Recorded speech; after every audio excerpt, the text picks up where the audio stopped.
and welcome back to the channel. I'm Joe, and guys behind the camera. I'd like to say welcome to anyone who's new to the channel, and thank you to everyone who's been subscribing recently. If you'd like to subscribe, our aim is to sort of twofold really, to grow as much of our own food and to grow it as cheaply as possible. What I'm going to do today is trim a grapevine. A grapevine is a very useful thing to have if you've got space for it. So it produces grapes, obviously, and we turn ours mainly into grape juice now. We've tried wine and vinegar in the past, but we mainly make it into grape juice now. It produces leaves that are edible as well. We generally store those when they're developing, freezing them. I think we only used the last batch about a week or two ago actually. We make stuffed vine leaves with those. If you're interested in that, I'll put a link at the bottom in the description. So it produces grapes, produces leaves. Also we also keep the wood. We dry it up, and it's a good kindling for pot belly stoves, wood burning stoves, or for barbecues. So what we do is we dry it up, and once it's dry we use it. It also produces a lot of compostable material as well. So we've got 4 vines. We've got sort of 1, 2 here. I think these ones are quite getting on a bit now. I'm not sure really. I can't even tell you how old they are. Probably 15 to 20 years old. Yeah. So this is a black grape or red grape, and they're only tiny grapes, not very sweet, but they produce quite a good grape for juicing.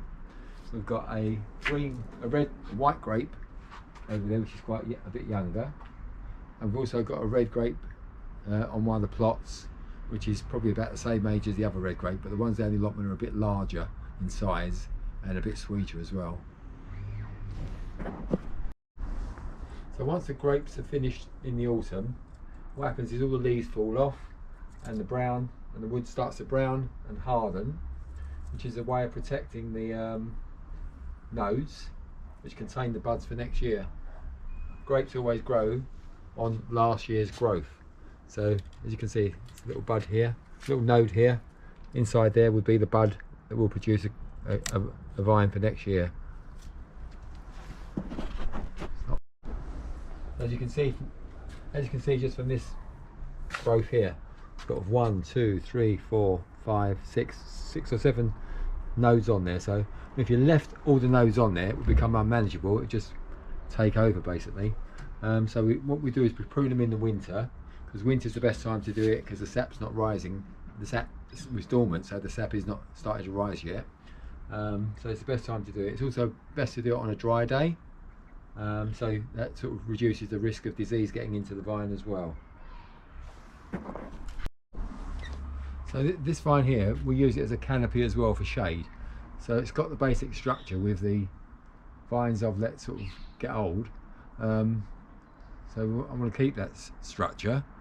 There's also another method of keeping it sort of low and growing it into sort of bush type, but this one I'll keep this way. So what I do is I'll trim each of the new wood to 2 buds, just leave 2 buds on each new wood, and that will generate the same shape next year really. So it's just a matter of trimming to 2 buds. So there's 1 bud there, 1 bud there, and I'll trim just after that bud, snip it off. So 1 bud, 2 buds, snip it off. 1 bud, 2 buds, snip it off there.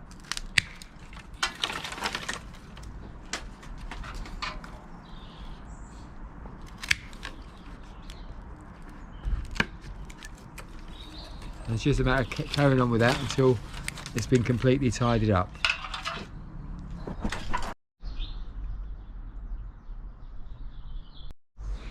That's only taken about 15 to 20 minutes to trim up. So it's all trimmed up and ready now for the sap to start rising in the spring again and start the cycle again. Hopefully we'll get a good crop this year of grapes and leaves. So yeah, that's good. All done. Job to do in the middle of the winter when the sap's not rising. Thank you for watching. Hope you've enjoyed the video. Give us a thumbs up if you have, and hope you found it informative. And if you'd like to leave any comments or any suggestions or tips yourself, all welcome. So thank you very much for watching, and happy gardening, everybody.